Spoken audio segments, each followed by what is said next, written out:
Carte sur table. Une émission proposée par Hype FM. Bonjour et bienvenue à Carte sur table. Si vous suivez régulièrement nos journaux en arménien et en français, que ce soit en direct ou en podcast, ou encore sur les réseaux sociaux, vous savez que l'épidémie de coronavirus touche de plein fouet l'Arménie. Au dernier décompte, d'il y a moins d'une heure, l'Arménie compte 723 cas en plus en 24 heures, portant le total à 16 004 cas. Elle compte aussi 6 morts de plus, portant le total à 264. Plus que les chiffres statiques, c'est la progression importante de l'épidémie qui frappe. Progression liée, on le sait, au non-respect des mesures barrières par la population, et ce depuis la mi-avril, alors que le gouvernement ne semble s'en rendre compte que depuis 15 jours. Notre action contre le coronavirus n'est pas adéquate, reconnaissait ce matin même le Premier ministre Nicole Pachinian, lui qui début mars se demandait quel chien Corona était le nom, et qui a oscillé en permanence, et parfois même dans la même journée, entre des messages rassurants, des messages alarmistes, des messages menaçants, des messages optimistes, en n'oubliant jamais les messages politiques. En début de semaine, comme nous le relations dans le journal de la semaine, vous avez pu écouter à 9h20, le Premier ministre annonçait que les hôpitaux avaient atteint leur capacité limite et qu'il n'y aurait pas suffisamment de places en réanimation. Le lendemain, son ministre de la Santé annonçait l'ouverture de places supplémentaires dans d'autres hôpitaux. Face à cette crise sanitaire majeure, l'aide s'organise en diaspora, et la diaspora de France, comme elle l'a toujours fait, est là pour répondre aux demandes du gouvernement arménien. En Arménie, au-delà du gouvernement, la société civile s'est engagée pour tenter de venir en aide aux populations les plus démunies, en leur fournissant une aide alimentaire et des produits sanitaires en période de confinement. Il nous a semblé donc important de faire le point précis sur la situation sanitaire en Arménie, comme nous l'avions déjà fait il y a un mois. Pour cela, nous avons le plaisir de recevoir sur le plateau le docteur Jean-Michel Ekarian, président de l'association AIMED, mais également médecin référent du Fonds arménien de France et qui mène depuis plus de 20 ans des missions d'assistance sanitaire, 30 ans, des missions d'assistance médicale et sanitaire en Arménie et en Artsakh plus particulièrement. Nous aurons également en ligne les docteurs Armen Varossian, président de l'association des médecins anesthésistes réanimateurs d'Arménie, et le docteur Arutun Mangoyan, chef du service réanimation de l'hôpital Yerepouni de Yerevan. Nous aurons également le plaisir d'avoir avec nous le président du Fonds arménien de France, Bedros Terzian, qui nous indiquera toutes les actions engagées par le Fonds arménien pour aider l'Arménie face à cette épidémie de Covid. Enfin, nous aurons en ligne Narod Noramanian, du Hayadastalam Yutun, le mouvement des jeunesses de la FRA en Arménie, qui a organisé la livraison de colis d'aide alimentaire et sanitaire dans les régions frontalières de l'Arménie et de leur correspondant en France de la FRA Norselund, Ovig Mugurdichan. Bonjour à tous. Alors, docteur Ekarian, première question pour vous. Est-ce que vous pouvez nous dresser un portrait, un visage de la situation sanitaire aujourd'hui de l'Arménie face au Covid ? En Arménie, actuellement, nous avons, comme vous avez avancé, donné les chiffres exacts, 16 000 cas. Une épidémie comme celle-là doit s'examiner dans son ensemble et ensuite elle doit s'analyser parce que ce qui nous intéresse, c'est le nombre de cas graves, le nombre de décès en particulier et le nombre de gens contaminés, asymptomatiques ou non, en fonction de la politique qui est menée pour pouvoir les tester. Actuellement, si l'on parle précisément de la gravité de l'épidémie en elle-même, c'est-à-dire qu'elle se mesure en matière d'épidémiologie par nombre de décès par million d'habitants. Nous sommes en dessous, en Arménie, de la barre des 100. C'est-à-dire qu'en fonction de la population que l'on comptabilise, on arrive entre 85 et 95 décès par million d'habitants. Ça donne un reflet de la gravité de la maladie en elle-même. C'est-à-dire que dans un pays, est-ce que la population est décimée ou non ? Pour vous donner un ordre de comparatif, en France, par million d'habitants, alors je dis bien par million d'habitants, ça veut dire, faut pas dire il y a plus d'habitants en France, il y a moins d'habitants en Arménie, par million d'habitants, l'indicateur de la gravité est tel qu'en France, on est quand même aux alentours de 450. Ça veut dire que pour des raisons qui sont encore inconnues, il semblerait que la gravité de la maladie soit moins importante en Arménie, c'est-à-dire qu'il y ait moins de décès, moins de gens en réanimation, moins de gens hospitalisés que dans certains autres pays, en particulier la France. Ça, c'est une première chose. Maintenant, le nombre de cas en soi, qui est quand même aussi important, puisque dès qu'on passe le pic, on se dit qu'on va essayer, quand même, on va souhaiter qu'il n'y ait pas de deuxième vague. Je pense que nous sommes actuellement simplement dans la première vague qui n'a pas atteint son sommet. Que le nombre de cas augmente de manière très importante, puisque nous sommes aujourd'hui à 16 000, mais en matière pareille d'épidémie, lorsque le nombre de cas augmente par rapport à la population, il y a à un moment donné un équilibre entre les sujets convalescents, qui sont des sujets que l'on appelle humains, et à partir de là, les humains vont contaminer moins de personnes. Et le sujet que l'on appelle, excusez-moi, c'est juste un terme technique, qui s'appelle R0, c'est le combien de personnes va contaminer quelqu'un qui est contaminant. Dès qu'on passe en dessous de la barre des 1, c'est parfaitement favorable. Donc c'est cette chose-là qu'il faut examiner. Et actuellement, la progression, si le nombre de décès reste faible par rapport à la progression de la maladie, ça veut dire que la maladie va aider aussi à son extinction. Mais donc justement, est-ce à dire que en matière de protection, le R1, enfin est-ce que l'Arménie est dans ce chiffre-là où il est aujourd'hui plus élevé? On sait qu'en France, justement, on est dans la phase descendante de ce pic. En Arménie, on pense donc qu'on est encore dans la phase ascendante. On est dans la phase ascendante. Les patients R0 n'ont pas été mesurés avec précision, donc on n'a aucune information sur la question.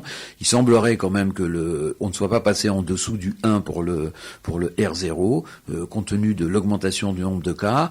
Bien sûr, les mesures barrières n'ont pas été respectées dès le départ. Ça, je suis parfaitement d'accord et personne ne peut le nier, parce que rappelez-vous au début sur des films qui passaient sur la toile, les gens dans la rue, quand on leur donnait des masques gratuitement, ils les prenaient pas en pensant qu'ils étaient payants. Donc on a tous eu ces signes. Après, ils ont commencé à comprendre un petit peu. Lorsqu'ils sont confinés, ils ont fait certainement encore des fiestas avec les voisins. Le nombre de guénas par fiesta rentrant de toute façon très certainement dans la contamination, dans le chiffre de contamination, il y a une indiscipline de la part de la population qui cette fois échappe aux consignes données par les autorités, incontestablement. D'accord. Alors, je crois que nous avons le docteur Varossian en ligne, qui va s'exprimer en arménien, et c'est Louciné qui va faire l'interview. Docteur? Բարև ձեզ։ Կարող եք մի փոքր ներկայացնել ներկայիս իրավիճակը։ Ներկայիս իրավիճակը Հայաստանում կարող եմ ներկայացնել բժշկական տեսանկյունից, ամեն ինչ հսկողության տակ է, այսինքն մենք ունենք բավարար թվով բժիշկներ, որոնք զբաղվում են այս վիրուսով հիվանդների բուժումով, եւ որևէ պակաս ոչ մի բան չունենք, ոչ գիտելիքների տեսանկյունից, ոչ սարքավորումների, ոչ դեղամիջոցների։ Ժամիշել Էքերյանը ներկայացրեց ավելի շատ համաճարակական բանական իրավիճակը, ես բժշկական տեսանկյունից ուզեցա ասել, որ ամեն ինչ հսկողության տակ է եւ բուժումը կարող եմ ասել, որ բավարար է ընթանում։ D'accord. Բայց ինչու ասկան դխուր լուրեր կստանանք, որ Հայաստանը վիճակը քեշ է, ասարդու արդեն բարոն Վարշաբեդը ասա, որ թիվերը լավ չեն, ծեր միտքը ինչ է։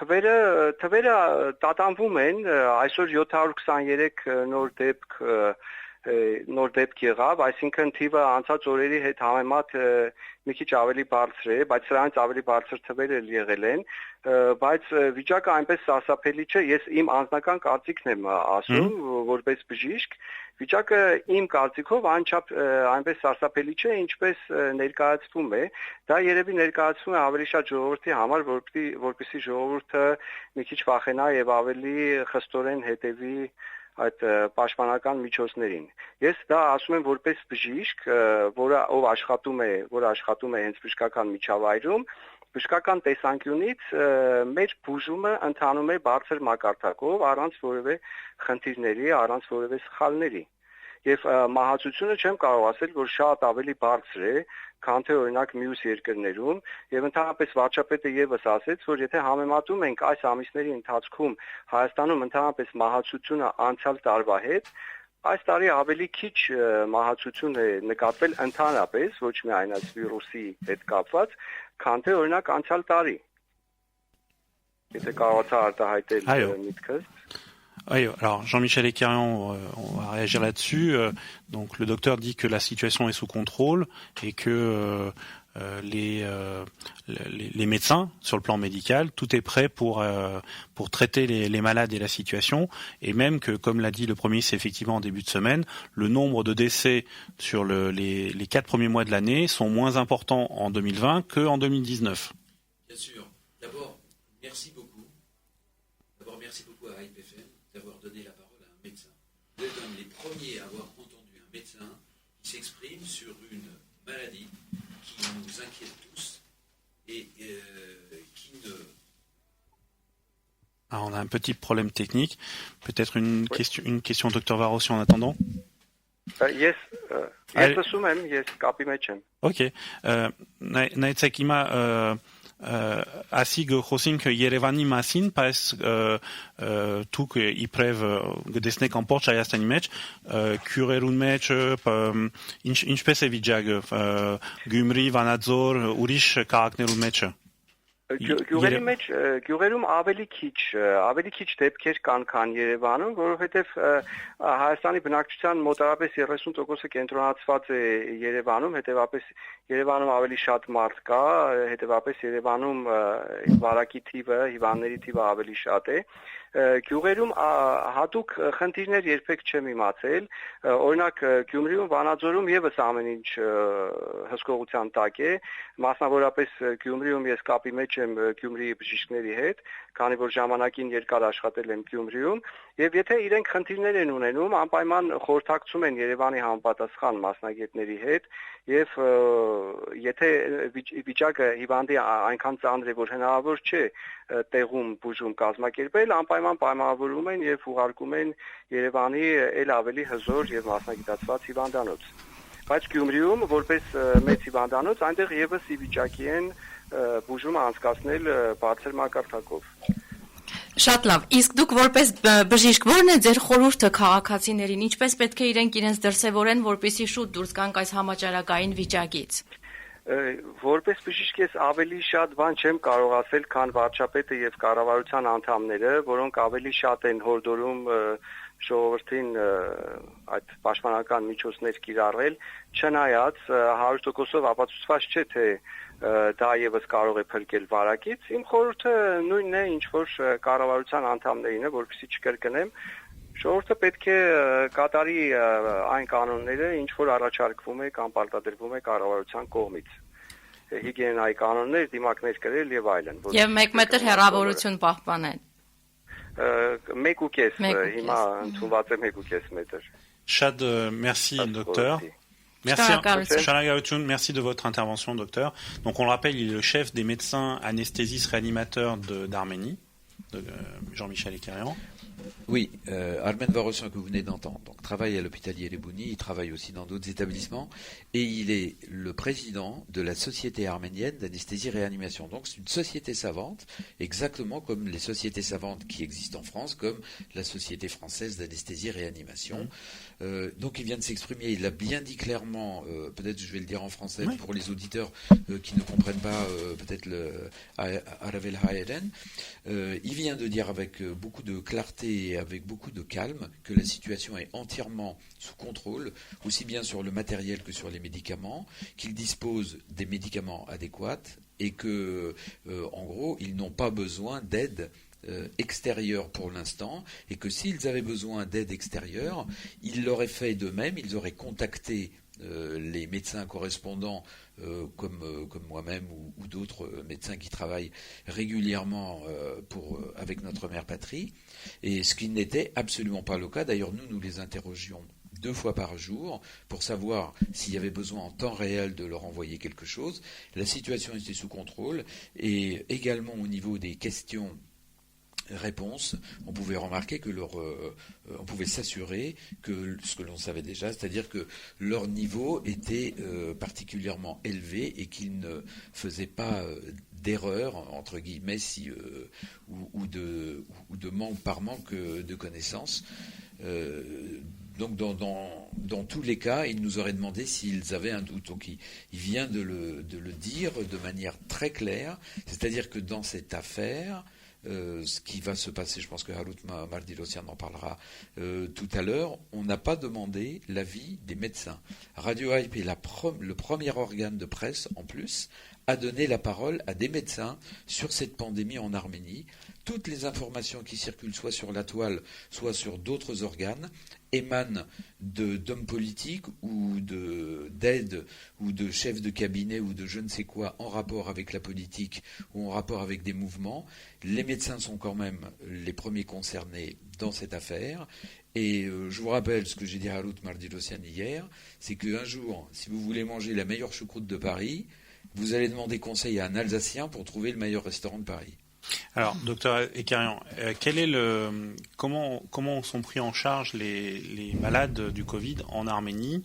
Je pense que désormais les procédures sont internationales et on sait comment traiter. Donc, il y a eu des procédures qui ont été établies, que les médecins arméniens suivent ces procédures. Sur le plan des traitements, y a-t-il une méthode particulière que l'Arménie utilise ? L'Arménie utilise les protocoles internationaux, c'est-à-dire que pour tout le monde, cette nouvelle maladie angoissante, qui dans un très faible pourcentage, conduisait au décès dans des souffrances qui étaient quand même parfois insoutenables, les inconnus ont fait que, même dans les hôpitaux des pays dits européens, développés, riches, etc., chaque semaine, on se rendait compte que la semaine dernière, on avait fait des choses qu'il ne fallait pas faire. Donc chaque jour, chaque heure même qui passait, nous montrait qu'il fallait plutôt faire de telle manière plutôt qu'autre chose. En contact direct avec l'Artsakh et avec l'Arménie, les informations étaient transmises quasiment en temps réel. C'est-à-dire que c'est une maladie qui est une maladie générale certainement, une maladie où il y a l'immunité qui rentre en jeu et qui est responsable très souvent des décès, puisqu'on parle de ce fameux orage cytokinique du 8e jour. Et il y en a d'ailleurs un au 14e jour, et à un moment donné, alors je simplifie parce qu'il y a beaucoup de techniques dans une chambre de Covid, beaucoup d'appareils qui prennent en charge beaucoup d'organes, mais à un moment donné, si on le met sous respirateur ou on ne le met pas sous respirateur. Pour le mettre, il faut faire ce qu'on appelle une intubation. Et cette intubation, et que lorsqu'on le met sous respirateur, qui est un respirateur extrêmement intelligent, difficile à régler, cette technique, quand on est acculé, on ne peut pas faire autrement de la faire, on aggrave le patient, paradoxalement. On l'arrange d'un côté, c'est-à-dire qu'on lui apporte un peu plus d'oxygène dans le sang. Par contre, on l'aggrave parce qu'on provoque des lésions sur les alvéoles pulmonaires qui vont ensuite devoir, si jamais l'état s'améliore, devoir se réparer des lésions que l'on a, nous, provoquées au moment de l'intubation. Et on le sait, mais on n'a pas le choix, on ne peut pas faire autrement. Ça veut dire qu'il faut intuber tardivement. En Arménie, on intube tardivement. Ça veut dire qu'avant, il faut employer un système qui s'appelle l'Optiflow, qui est un système d'oxygénothérapie à haut débit, sans intuber. En Arménie, ils le font et ils intubent tardivement, comme ici. Le débat sur l'hydroxychloroquine, on ne va pas rentrer dedans. On sait très bien qu'il y a des conflits d'intérêts en Europe et aux États-Unis, et en France également. L'hydroxychloroquine est employée chez les sujets pas graves associés à l'azithromycine. En Arménie, ça s'est fait très précocement et ils ont ce médicament à disposition. Très bien, docteur. Alors, nous avons le deuxième docteur, le docteur Harutun Mangoyan, qui est lui chef du service réanimation de l'hôpital Yerepouni de Yerevan, qui est un des plus grands hôpitaux de Yerevan. Docteur Mangoyan Parev. Բարև ձեզ։ Բարև ձեզ։ Կարող եք մի քանի բառով ներկայացնել որն է ներկայիս իրավիճակը Էրեբունի հիվանդանոցում։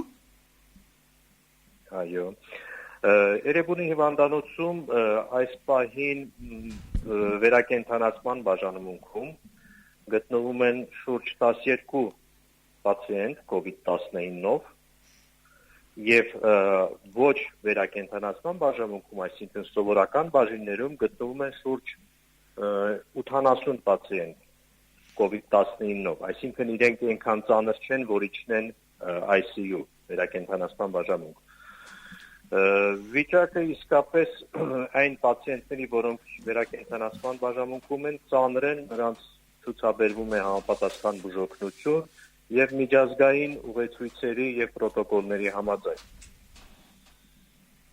Երևի այսքանը մեկնարկային, հետո ես կլսեմ հարցերը եւ ըստ հարցերի կշարունակեմ։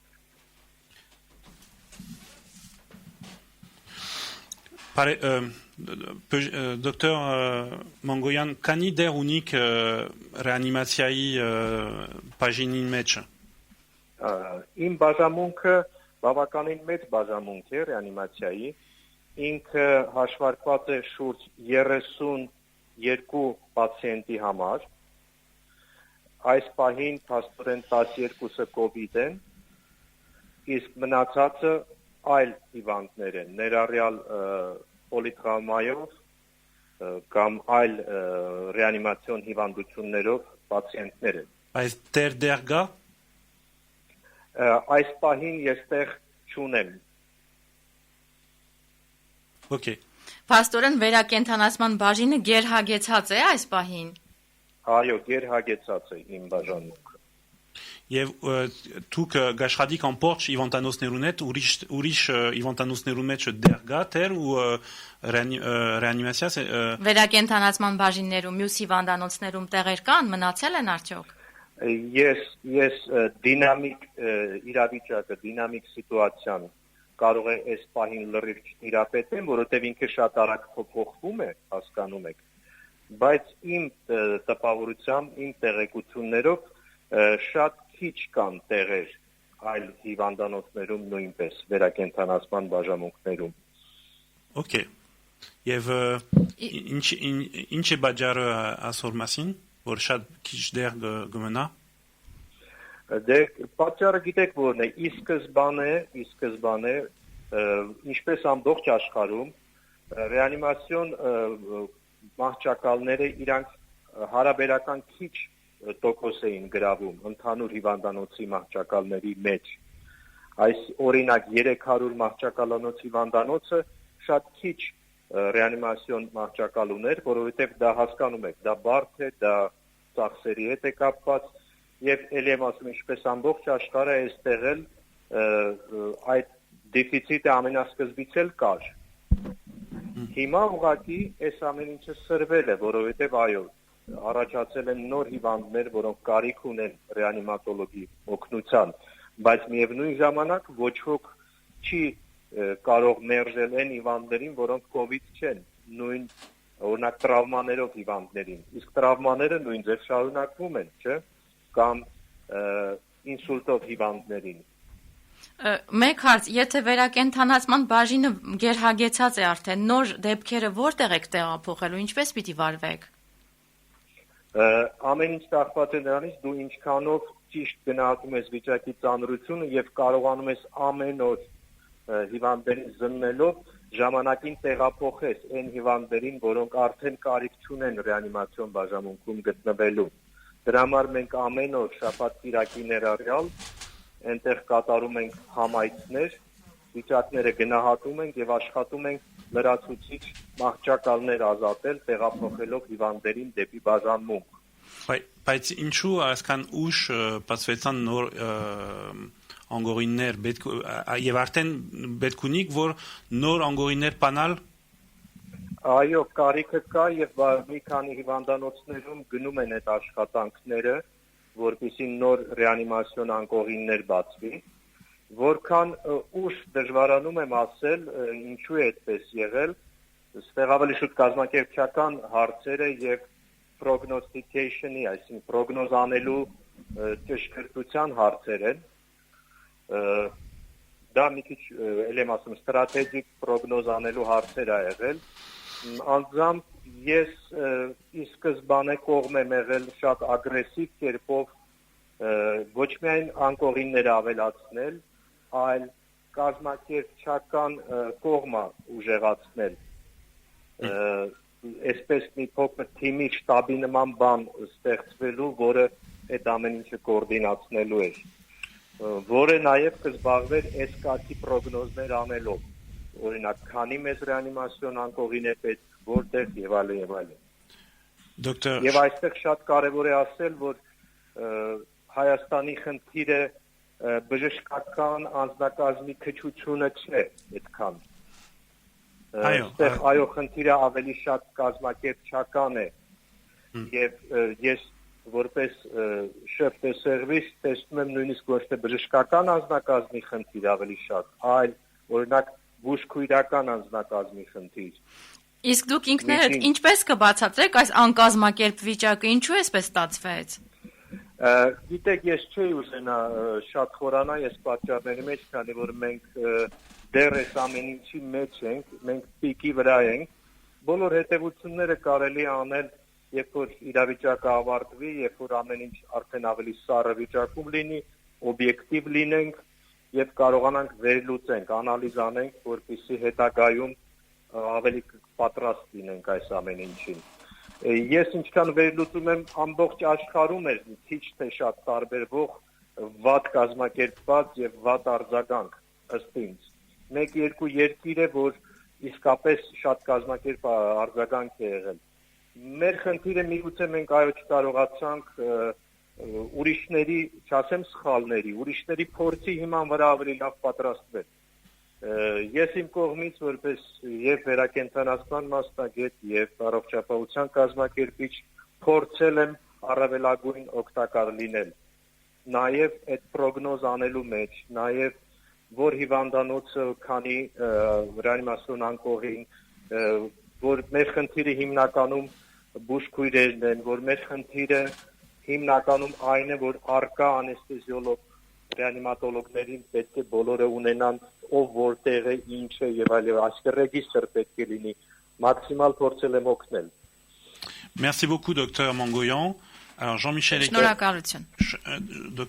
le docteur Mangoyan vient d'expliquer que ce que vous venez de dire juste avant, que sur le plan médical, les médecins sont prêts, les médecins sont disponibles. Il a également indiqué que il avait 12 patients du Covid sur 32 lits, mais que l'ensemble des lits étaient occupés parce qu'il y avait d'autres malades en réanimation, qu'il avait aussi 50 cas, 80 cas dans l'hôpital, mais qui étaient des cas moins graves, mais par contre, il a indiqué qu'il y avait que si les médecins étaient prêts, ils n'ont pas été très consultés dans l'organisation, et c'est sans doute ça aussi qui a joué dans l'augmentation du nombre de cas ou dans leur traitement. Dans toute cette affaire de Covid en Arménie, les médecins ont été très peu consultés. Il l'a regretté, le docteur Mangoyan a regretté de ne pas avoir pu être consulté dans l'organisation de la répartition, etc. C'est tout à fait légitime, c'est exact.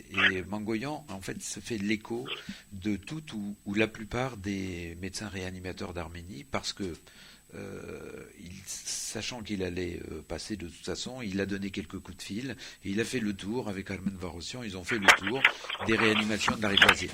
Je travaille à l'aéroport, c'est pour ça, des réanimations d'Arménie. Alors, cette organisation, effectivement, elle a été faite, semble-t-il, par des gens qui ont très peu de rapport avec la vraie vie. C'est l'impression qu'il en ressort. C'est-à-dire qu'on peut tout à fait être submergé par une épidémie et à ce moment-là augmenter le nombre de lits de réanimation parce qu'on a une capacité d'élargissement. Ça s'est fait dans les pays d'Europe, la France l'a doublé, etc., oui. etc. Donc ils ont cette capacité. Mais déjà à la base, il faut utiliser les capacités normales. Le ministre de la Santé étant en délicatesse, en rapport difficile avec la faculté de médecine, a décidé de réserver les patients du Covid à 2 ou 3 centres hospitaliers, mais pas à d'autres. C'est-à-dire que ceux qui étaient hospitalo-universitaires très grands, qui avaient justement des grandes réanimations et qui avaient des grands services comme l'Institut Mikaelian, comme Hanrabeda Gandhi Vantanots, pour ne citer que ces deux-là, n'ont pas eu de Covid jusqu'à il y a 5 jours. Donc vous pouvez imaginer que le soi-disant cri d'alerte en disant que les hôpitaux sont pleins, qui a été lancé maintenant il y a plus de 10 jours, n'avait aucun sens. Remplissons d'abord, ou même si on voit loin, remplissons d'abord aux 3/4 ou aux 9/10 les hôpitaux existants et prévoyons les capacités d'élargissement avant de dire que les médecins sont débordés. Parce que combien de temps il faut pour, entre guillemets, équiper un service, ouvrir de nouveaux lits de réanimation ? Il y a un délai quand même, on ne met pas ça en... Alors, si vous avez un local dans lequel il faut équiper en réanimation standard pour prendre en charge des gens dont la vie est en danger dans les premiers secours, il faut 3 jours. D'accord. Mais donc ça se prépare, ça s'organise. Bien sûr, ça s'anticipe. Et quand on a une pandémie, ce n'est rien pour des logisticiens d'organiser ce genre d'ouverture de service ou ce prévisionnel. Donc ça n'a pas été fait, c'est clair. Et alors justement, parce que en fait, ça n'a pas été. Enfin, vous dites que ça n'a pas été fait, mais je veux dire, à partir du moment qu'on voyait le nombre de cas augmenter, on sait qu'il y a un rapport entre le nombre de cas et le nombre de personnes en réanimation, le nombre de personnes décédées, statistiquement, bien sûr, hein, attention, mais il y aurait pu y avoir une forme d'anticipation. Absolument, il aurait pu y avoir une forme d'anticipation, mais surtout il fallait, parce que là on n'ouvre pas des hôpitaux, parce qu'on on a des problèmes relationnels avec un tel ou un tel. Ça c'est à la limite, c'est criminel. C'est-à-dire qu'on n'ouvre pas des hôpitaux, on transmet l'angoisse dans la population en disant que les hôpitaux sont pleins, tout simplement parce qu'on s'entend pas avec Pierre-Paul Jacques. Ça c'est réellement un comportement de république bananière.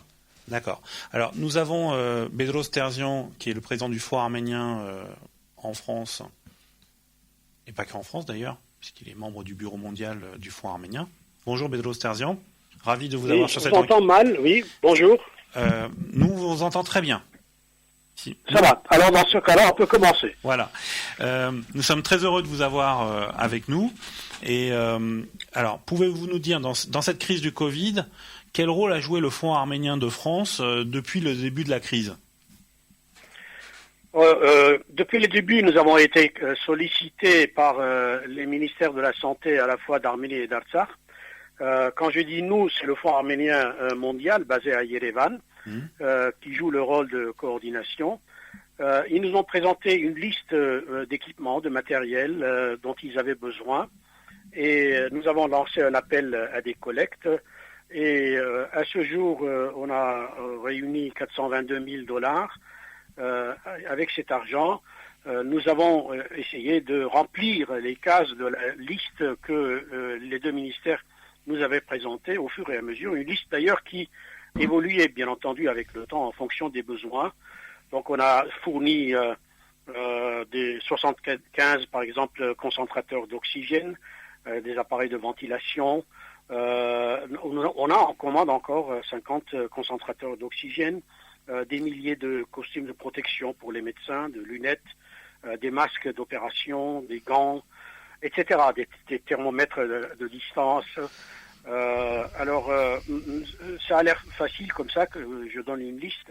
En réalité, nous nous sommes heurtés à un problème dont nous n'imaginions pas l'ampleur, à savoir la désorganisation des circuits mondiaux, à la fois de production de ce genre d'équipement et de matériel, et également la désorganisation des circuits de transport aérien.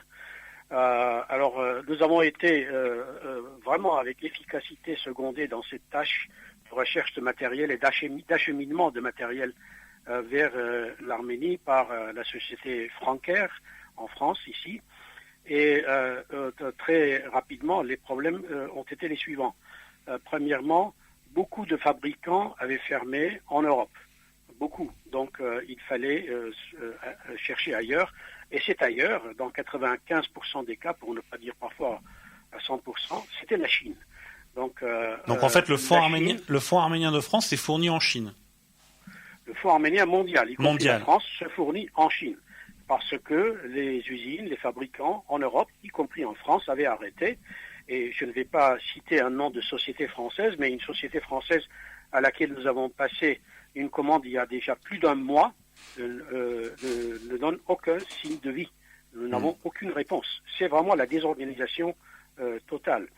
Alors, qui dit Chine dit d'abord éloignement, circuit aérien, et on a eu des problèmes vraiment insoupçonnables. Par exemple, une des premières cargaisons qu'on a dû acheminer est partie de Pékin, est arrivée à Londres, et ensuite, en traversant la Biélorussie, est allée à Moscou, et de Moscou, il a fallu donc au total 3 semaines pour faire parvenir cet équipement, parce qu'il n'y avait pas de circuit aérien. Bien sûr, on n'était pas les seuls à avoir ce genre de problème. Des États autrement plus puissants ont fait face à ce genre de problème.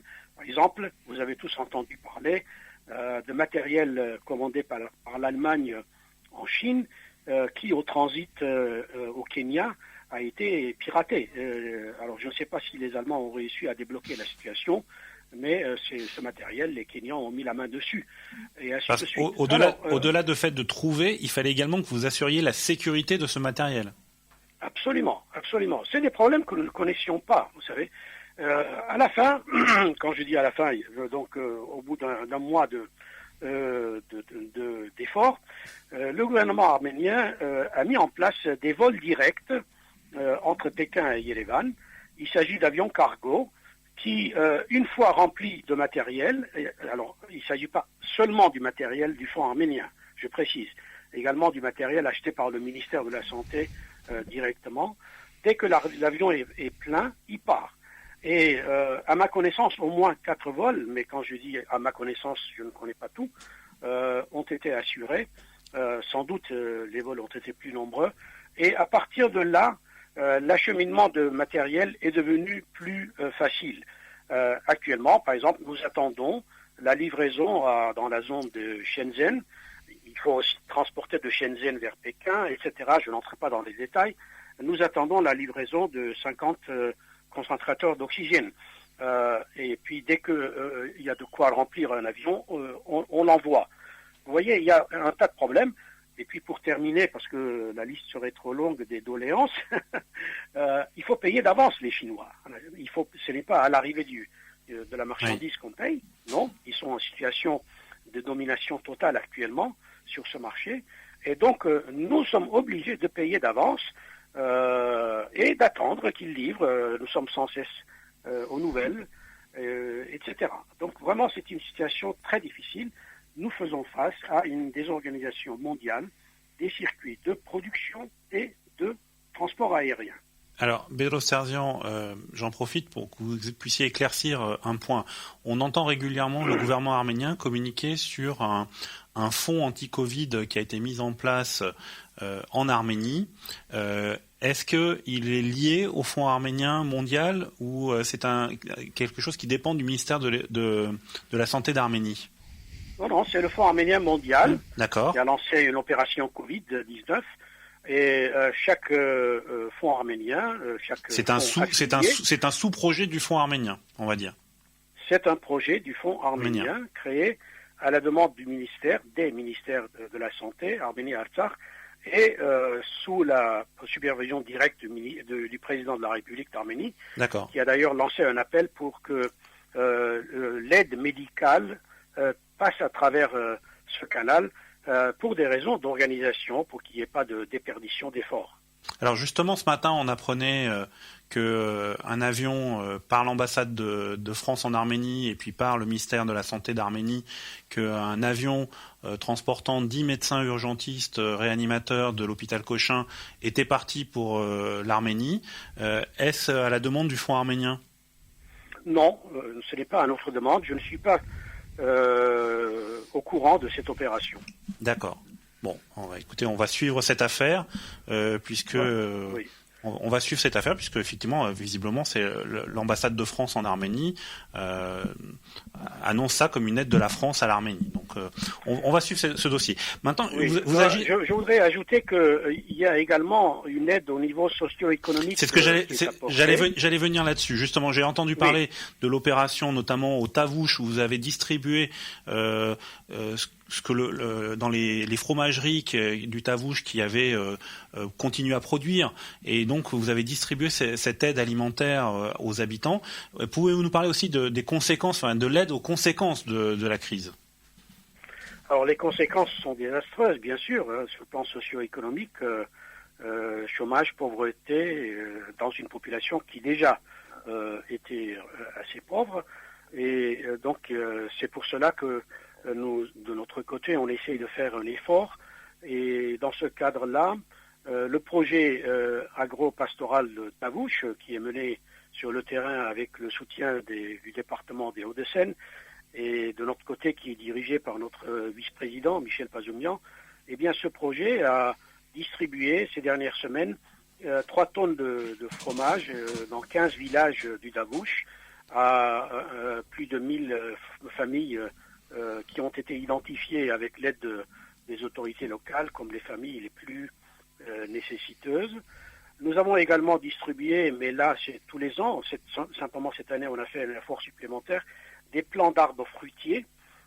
Ça c'est très important à long terme. On en a distribué près de 3000, c'est 3 par famille. À ce jour on a distribué 72 000 plants d'arbres fruitiers. Alors c'est un arbre au fruitier au bout de 4-5 ans, ça donne de quoi rapporter 140-150 euros par an. C'est une aide précieuse pour les familles. Et la nouveauté de cette année, c'est que nous avons choisi 13 agriculteurs auxquels nous avons donné à chacun non pas 3 plants d'arbres, mais 200 plants d'arbres pour lancer des vergers de 5000 m² en moyenne, chaque verger. Et nos agriculteurs vont suivre, hein, notre personnel suit cette opération. Et si tout va bien, il y aura 13 petites entreprises locales qui auront pris naissance dans quelques années. Donc nous essayons de venir aussi également en aide sur le plan socio-économique. C'est un travail colossal parce que ce n'est pas le seul problème, vous le savez, il y a des problèmes ailleurs. Par exemple, au Liban, la situation est désastreuse. Là aussi, on va essayer d'aider. La semaine prochaine, je pense qu'on sera... Je crois que vous avez aidé la Croix-Bleue, il me semble, dans l'opération Liban. Nous avons aidé la Croix-Bleue en relayant son message. Oui. Et nous allons continuer de relayer son message dans le mensuel, dans le trimestriel, que nous allons publier d'ici une dizaine de jours. Alors c'est un gros tirage, hein, c'est 20 000 exemplaires. Et nous aidons également directement les écoles arméniennes du Liban à rester ouvertes. Alors l'année dernière, on leur a fait parvenir $100 000 d'aide déjà. Et la semaine prochaine, j'espère qu'on sera en mesure d'annoncer une nouvelle tranche d'aide de $55 000 pour les écoles arméniennes du Liban qui sont obligées de fermer. La semaine dernière encore, j'ai appris qu'une école de 300 élèves a dû fermer. Donc c'est vraiment sur beaucoup de fronts qu'il faut se battre. Et par les temps qui courent, c'est pas facile parce que à cause de la crise, du confinement, des problèmes que nous connaissons nous-mêmes en France, hein, des problèmes, les gens sont un petit peu frileux, repliés sur eux-mêmes, mais il y a un élément de solidarité. Comme je l'ai dit, $422 000 ont été réunis à ce jour au niveau mondial, dont un 6e provient de France, 65 000 euros à peu près. La France est le 2e contributeur mondial. Mais c'est comme ça. La France est le 2e contributeur mondial, hein, si je me trompe. Oui, le 2e après les États-Unis, c'est ça, absolument. Ça représente à peu près un 6e du total, alors que la communauté arménienne de France représente à peu près un 10e de la diaspora. Nous faisons toujours plus que notre part, et c'est bien, il faut continuer. Bedros Terzian, juste alors un renseignement pour nos auditeurs.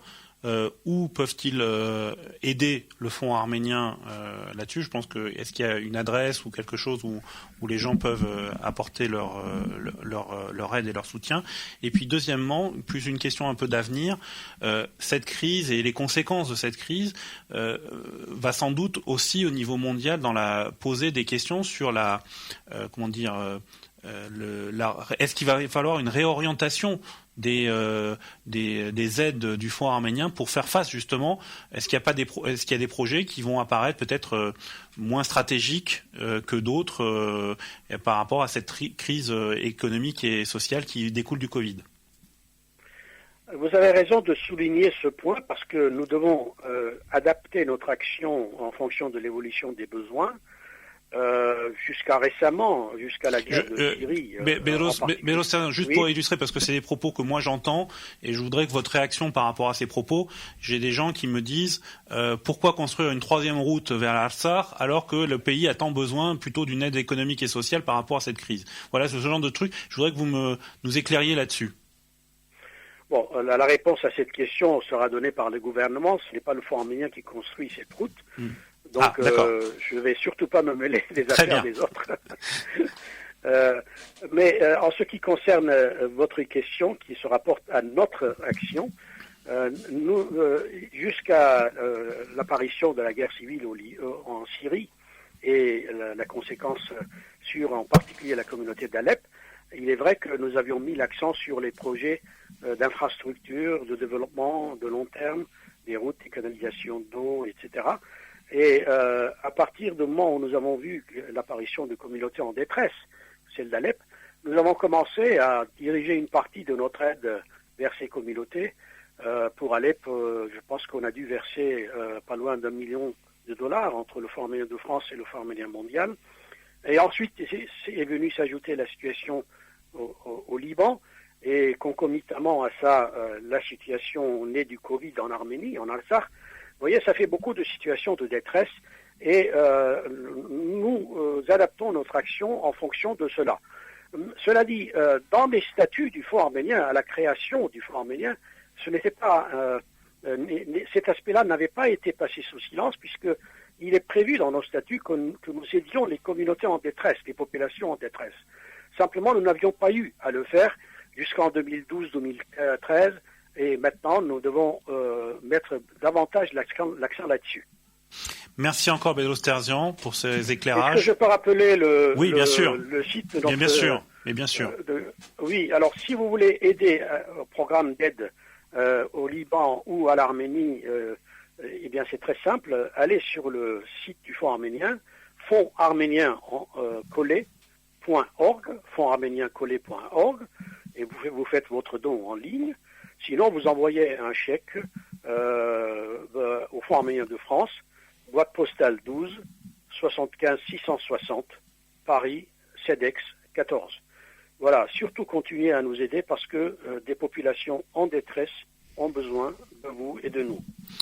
Écoutez, merci encore Bedros Terzian pour tous ces éclairages. Et à une prochaine fois, je pense qu'on fera un point sur l'ensemble des actions du Fonds arménien dans une prochaine émission. Merci à vous. Merci à vous. Au revoir. Alors, Jean-Michel Ekerian, je reviens avec vous, mais justement, on vient de voir avec Bedros Terzian l'intervention du Fonds arménien, l'apport en matériel qui a pu être fait par la France. Vous qui travaillez avec eux, quels sont les besoins aujourd'hui? J'ai évoqué tout à l'heure l'envoi de médecins. Est-ce que c'est un besoin de l'Arménie aujourd'hui? On n'avait pas l'impression, quand on écoutait les médecins tout à l'heure d'Arménie, qu'ils avaient besoin d'avoir des collègues à leur côté. Avec certitude et de sources sûres, après avoir été en contact avec eux plusieurs fois par jour depuis le début de cette crise du Covid, il n'y a absolument pas besoin de médecins actuellement pour aller en Arménie, aider les médecins locaux à travailler. Sur le plan qualitatif, aussi bien que sur le plan quantitatif. La question a été posée à plusieurs reprises. Le docteur Mangoyan et le docteur Varossian vous l'ont dit d'ailleurs tout à l'heure, ce qui est une preuve directe. Les médecins d'Arménie ne sont pas plus fatigués que ça par rapport à d'habitude. 80 internes, vieux internes, en fin d'internat, ont été seniorisés, c'est-à-dire qu'il leur a été confié la responsabilité d'aider de manière beaucoup plus conséquente les médecins titulaires, c'est-à-dire Avak Pejiknere. Et ils sont très contents parce que d'abord ils sont très bien rémunérés et le salaire des médecins s'occupant du Covid a été multiplié par 2,5 en Arménie. Donc personne ne se plaint et il n'y a pas de problème de personne parce que dites-vous bien que le nombre de lits n'a pas été augmenté et la capacité n'a pas été totalement atteinte, la capacité normale.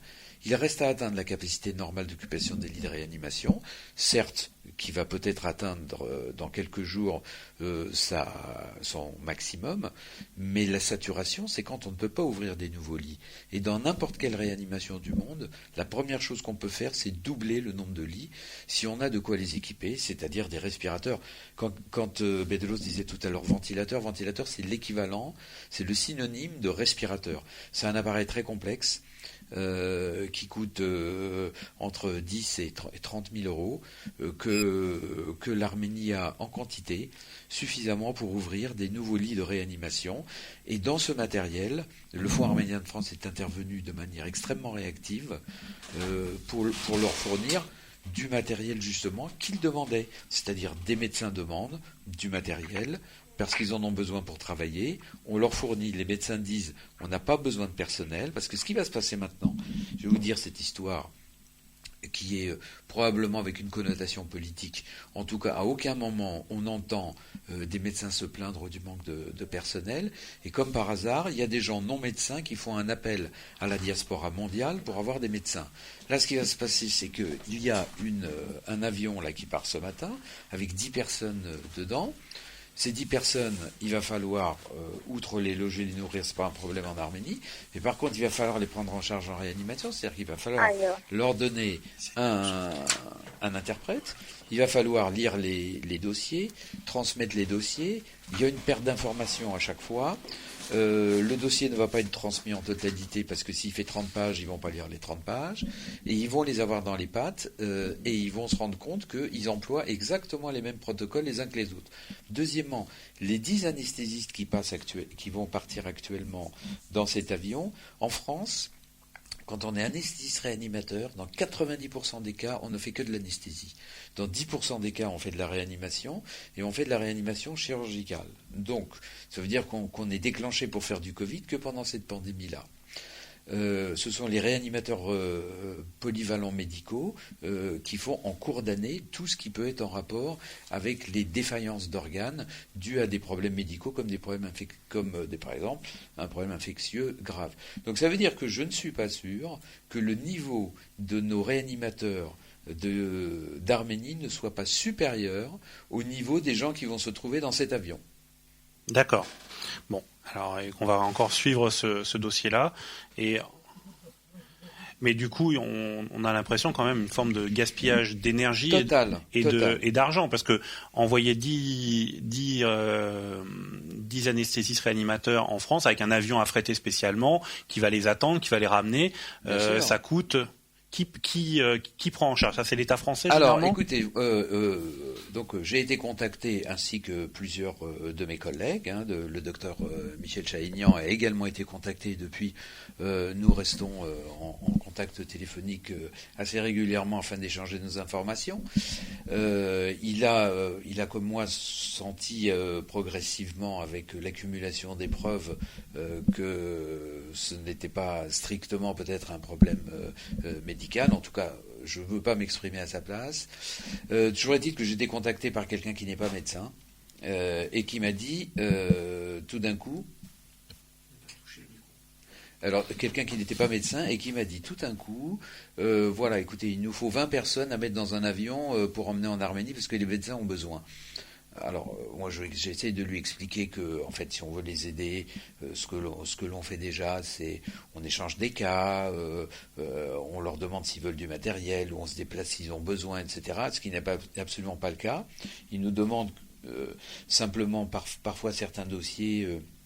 Notre avis sur certains dossiers. Et là, la personne me dit au téléphone, écoutez, je vous demande pas de me parler de médecine ou d'efficacité ou de quoi que ce soit. Je vous demande simplement de me dire, est-ce que vous pouvez me trouver 20 personnes pour mettre dans un avion pour emmener en Arménie, point.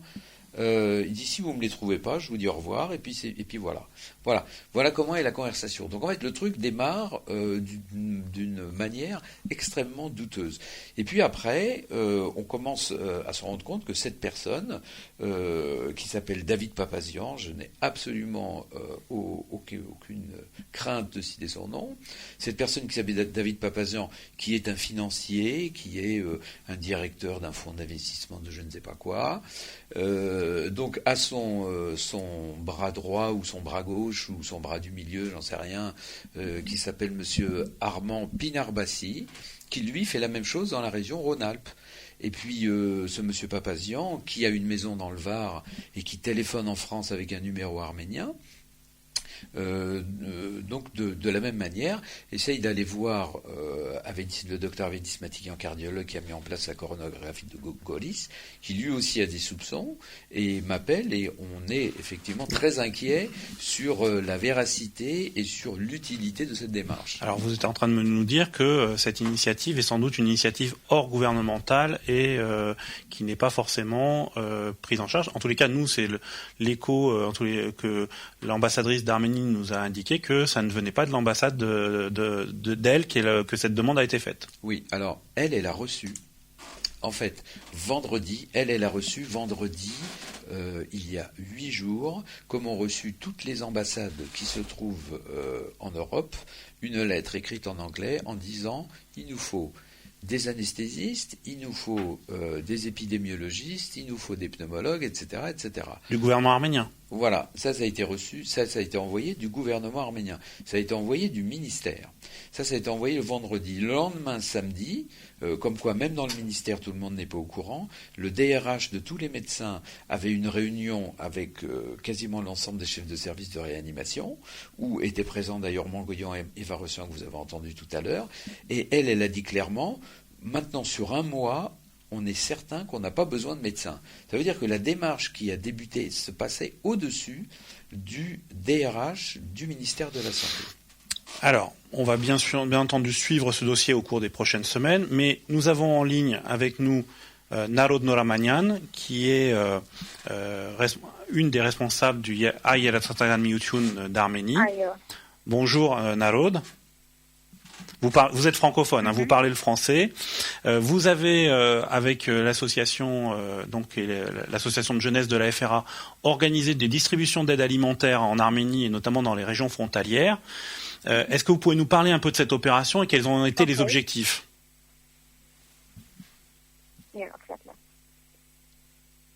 Nous vous écoutons, Narod. Allô ? Allô ? Allô ? Bon. On a du mal à... Elle nous entend plus ?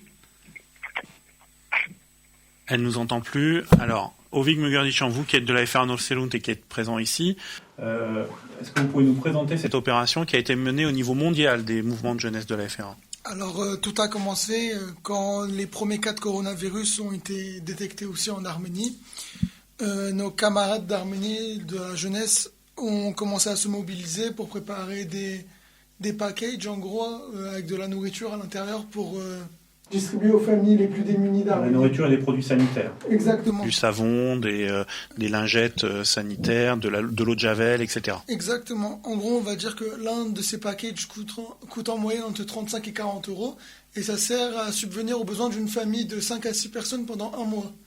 Et jusqu'à maintenant, il y a environ 2000 familles qui ont réussi à toucher cette aide, on va dire, de la jeunesse de la FRA.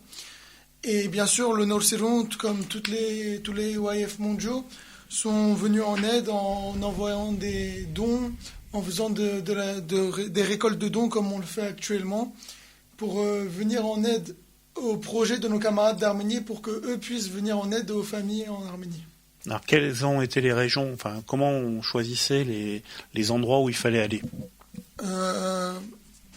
Ça, je préfère que ce soit Ingelu Narod qui répond à cette question, car je ne pourrais pas vous dire, mais je sais qu'ils sont allés dans plusieurs villages, plusieurs villes où il y avait des cas, où il y avait de la pauvreté aussi, parce que ce sont les gens qui sont le plus dans le besoin. D'accord. Alors, je crois qu'on a récupéré Narod. Bonjour Narod. Bonjour. Alors, quels ont été les objectifs de cette opération de distribution d'aide alimentaire ? Ok, merci pour la question. D'abord, je veux vous remercier pour l'invitation. À cause du coronavirus, comme on sait déjà, Arménie s'est trouvée dans une crise socio-économique. La FRA en Arménie, comme toujours, ayant en priorité son peuple, a initié une opération ayant comme titre « On gagnera ensemble ». qui avait comme but principal d'aider les familles en besoin dans les différentes régions arméniennes en distribuant des colis d'aide alimentaire et sanitaire. Alors, dans quelle région vous interveniez ? Jusqu'à maintenant, on a visité 7 régions, dont Vayotsor, Kerarkunik, Davouch, Lori, Chirag, Bodaïk, Arakazodun et évidemment aussi Yerevan. Alors, comment vous choisissiez les familles de bénéficiaires de cette aide ? C'est-à-dire que comment vous vous déplaciez ? On vous avait prévenu que dans tel village, il y avait des familles nécessiteuses qui avaient besoin d'aide ? Alors, la FRA a des comités dans chaque région en Arménie. Et ce sont eux qui nous ont envoyé les listes des familles en besoin, car ils connaissent mieux leur région et la situation de leur village, etc. Mais dans certains cas, c'était les familles qui nous contactaient directement via Facebook ou en nous appelant. Une fois arrivés en campagne, les familles nous accueillaient chaleureusement et envoyaient leur gratitude envers nous. Alors, ils avaient vraiment besoin d'aide, c'était évident. D'accord. Est-ce que vous avez été surpris justement pendant cette période du confinement et du Covid, de la situation économique dans laquelle se trouvaient les campagnes arméniennes ? On a commencé ce projet parce qu'on était bien au courant de la gravité de la situation en Arménie. On savait dans quelles conditions vivaient nos compatriotes, mais c'est toujours plus difficile et émouvant de venir face à face avec la réalité et de voir la situation dans laquelle elles vivaient. D'accord. Et donc, combien de familles ont pu être touchées ainsi ? 2000 familles. On a visité jusqu'à maintenant 2000 familles. Donc, c'est très bien. Et donc là, maintenant, avec le déconfinement, comment se poursuit l'opération ? L'opération se poursuit ? Oui, mais c'est... plus ciblé, peut-être. On a réduit nos visites. Oui. On a visité Lori la semaine dernière. Mais cette semaine, je ne suis pas sûre si on va faire des visites ou non. D'accord. Et bien entendu, toutes ces distributions se font dans le respect des conditions sanitaires pour justement éviter qu'il y ait une contamination des personnes. Avec quelles associations vous avez travaillé ? Parce qu'on a vu, par exemple, qu'il y a une opération qui a été menée en collaboration avec le Home, une autre avec le Management. Enfin, comment vous intervenez et puis comment ça s'articule ? J'ai Ovig Mogerdichan du Norseround qui est avec moi. Comment vous travaillez avec les autres mouvements de jeunesse à travers le monde ? Alors, avant de commencer le projet, on a débuté une récolte de dons publics. En parallèle, de différentes associations étudiantes et de jeunesse autour du monde ont organisé leur propre récolte de dons, comme la FRA Norseround, par exemple. Je vais ouvrir les parenthèses pour remercier toutes les associations qui ont soutenu la cause et nous ont aidés à visiter ces 2000 familles. Tout au long de notre projet, Homenkman et Home, ici, ont été les organisations qui nous ont aidés. Oui. Bah écoutez, merci encore. Vous êtes en direct de Yerevan. Bravo pour votre français qui est quand même assez remarquable. Et puis peut-être une prochaine fois sur les antennes de Hype FM. Donc Narod Noramanian, vous étiez en direct de Yerevan. Alors une dernière question, Ovig Mogerdichan. Cette opération se poursuit. Qu'est-ce que le Norseround, un peu comme le Front arménien, quels sont les renseignements ? Où est-ce qu'on peut vous aider si des gens veulent participer à cette opération ? Alors on a une cagnotte en ligne Hello Asso que vous pouvez trouver sur notre page Facebook. Pour faire un virement en ligne, on va dire, mais vous pouvez aussi nous envoyer un chèque à l'adresse de la Maison de la Culture Arménienne de Paris, au 17 rue Bleue, 75009. Les chèques, bien sûr, à l'ordre de la FRA Norseround, ou si vous connaissez des Norseround Tagan dans vos localités, vous pouvez donner en espèces qui sont ensuite remontés au Bureau national. Bien sûr, tous vos dons, à chaque don, nous donnons un CERFA derrière. Très bien.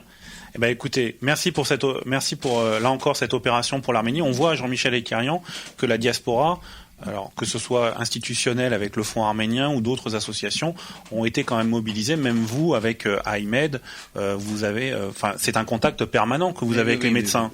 Voilà l'intérêt, c'est l'intérêt d'avoir un contact permanent. D'abord, je suis ravi et surtout émerveillé par la manière dont ça a été fait avec les jeunes et la vitesse à laquelle vous avez réagi. Franchement, bravo.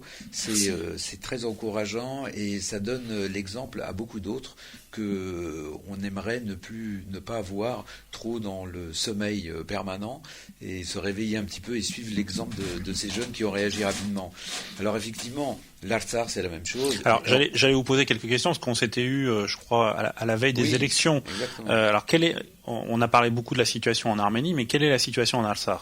Eh ben en Artsakh, écoutez, la crise du Covid s'est passée en parfaite collaboration dès le premier jour, et comme je vous le disais, c'est-à-dire technique, on se voyait en Skype, on se parlait au WhatsApp, les mails, etc., en fonction de la manière dont il fallait traiter les demandes. Les tutoriels étaient envoyés, ils étaient suivis là-bas parfaitement bien, et très rapidement, ils se sont mis à la page sur le plan des connaissances, et ils se sont mis aussi à la page sur le plan de l'équipement, de manière à avoir des résultats quand même très concluants. Je voudrais quand même signaler qu'en Artsakh, il y a 0 décès du Covid. 0 décès du Covid. Personne n'est décédé du Covid-19 en Artsakh. Il y a eu une vingtaine de patients en réanimation, et il y a eu environ 300 cas pendant le pic. 0 décès. Alors, c'est peut-être aussi parce qu'il y a quelque chose d'ethnique, et c'est la raison pour laquelle on parlait du nombre de décès par million d'habitants tout à l'heure en Arménie et en Artsakh, c'est une raison ethnique. Mais de toute façon, est-ce que le relatif isolement également de l'Artsakh ne joue pas, parce que en fait ils ont fermé très rapidement, ils ont contrôlé la frontière très rapidement. Oui, ils ont contrôlé la frontière très rapidement, et le fait qu'il y ait la ruralité déjà, qui est une chose qui existe beaucoup plus en Artsakh peut-être qu'en Arménie. Et le fait que, aussi comme en Arménie, il n'y a pas d'EHPAD. Les gens vivent. Alors, ça, pour la transmission, ça peut aussi être un mal et un bien, mais toujours est-il que l'absence d'EHPAD et la ruralité ont certainement contribué à diminuer le nombre de cas. Par contre, le nombre de décès, on s'attendait quand même à ce qu'il y en ait quand même quelques-uns, et bien heureusement, il y en a eu 0. En tout cas, je peux vous dire que ils ont pris en charge avec beaucoup de modestie, puisque les questions fusaient tous les jours, et les images de scanners étaient envoyées, et c'était une parfaite collaboration. Et là, vous voyez, il n'y avait pas besoin d'envoyer de médecin. Donc, comme il n'y a pas un enjeu politique, il n'y a pas eu de demande d'envoi de médecins, parce qu'il n'y avait pas besoin.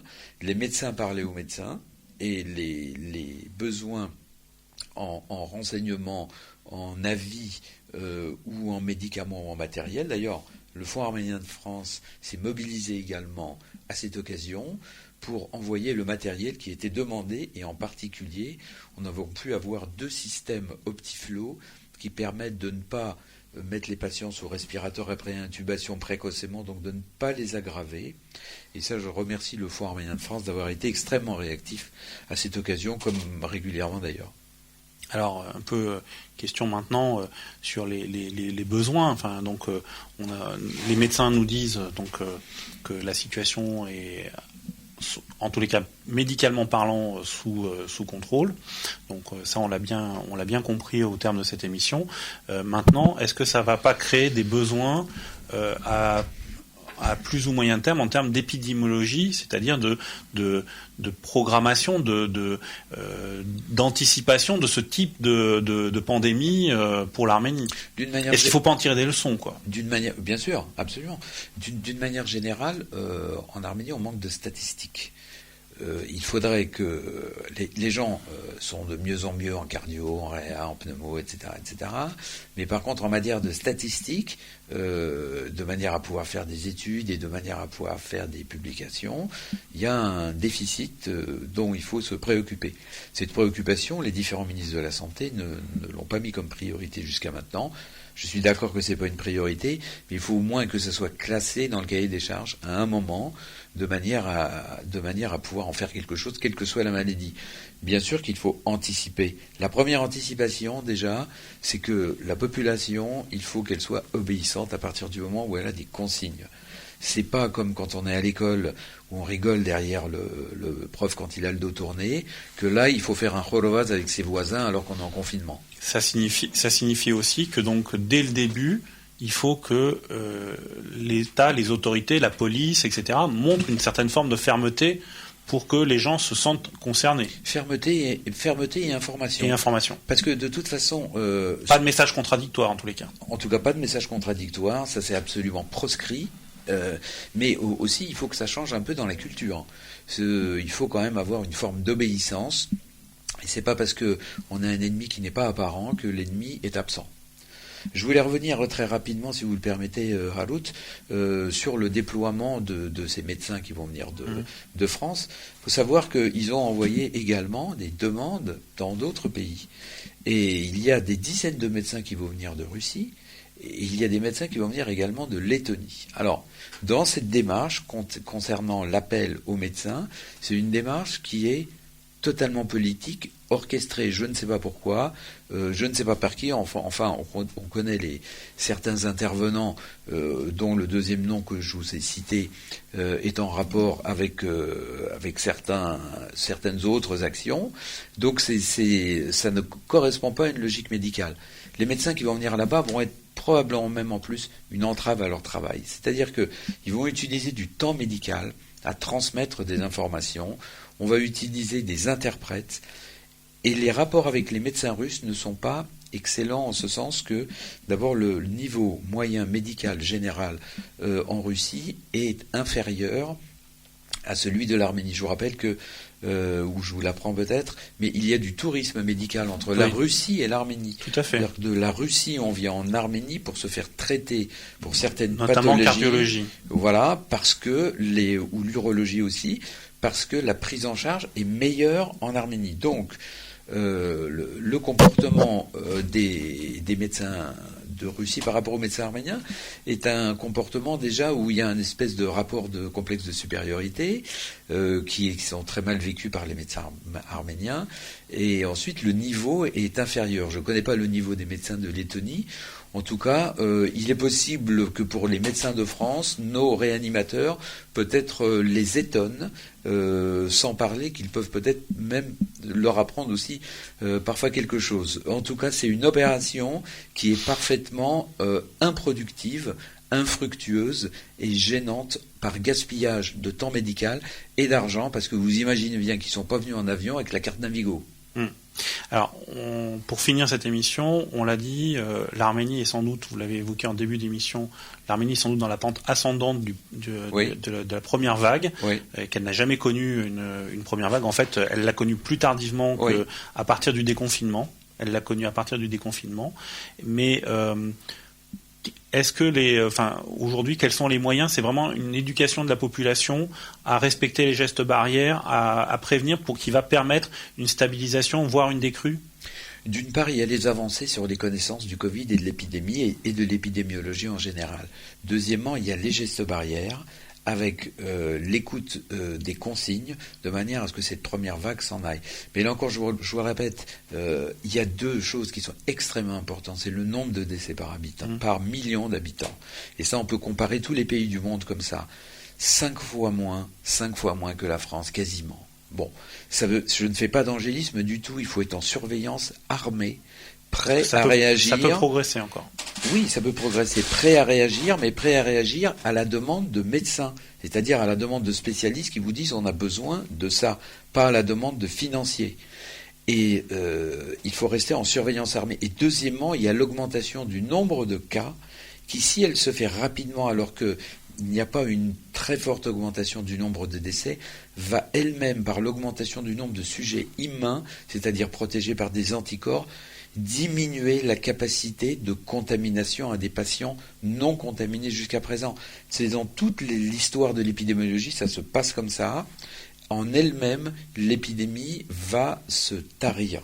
Donc, ne pas avoir peur, rester calme, vigilant, obéir, mais savoir utiliser les chiffres et interpréter les chiffres. Eh bien, écoutez, sur ces bonnes paroles, nous allons conclure cette émission.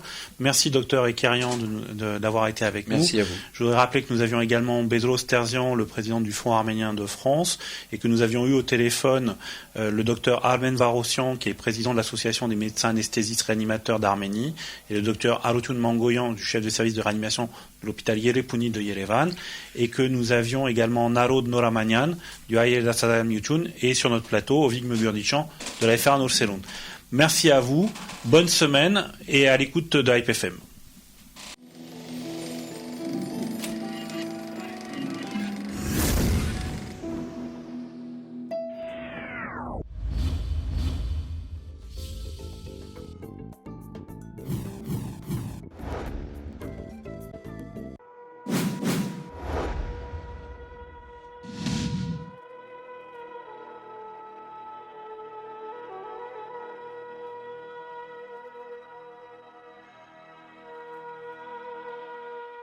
Carte sur table.